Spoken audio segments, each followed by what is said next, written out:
আল্লাহ রাসূল সাল্লাল্লাহু আলাইহি ওয়া আলিহি ওয়াসাল্লামের নেতৃত্বটা ছিল সার্ভেন্ট লিডারশিপ।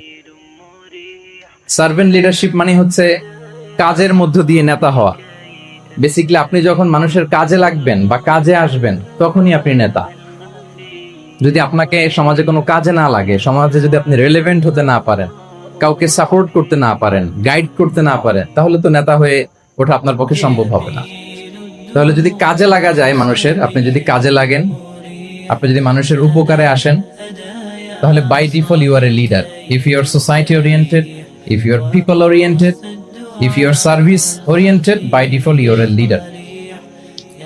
আমরা যদি আল্লাহ রাসূল সাল্লাল্লাহু আলাইহি ওয়া আলিহি ওয়াসাল্লামের জীবনের দিকে একটু খেয়াল করি, তাহলে দেখবো যে নবী হওয়ার আগেও কিন্তু আল্লাহ রাসূল সাল্লাল্লাহু আলাইহি ওয়াসাল্লামের এই ক্যারেক্টারিস্টিক্স গুলো ছিল, এই ফিচার গুলো ছিল। উনি মানুষের অনেক কাজে এসেছেন, তিনি মানুষকে সাপোর্ট করতেন।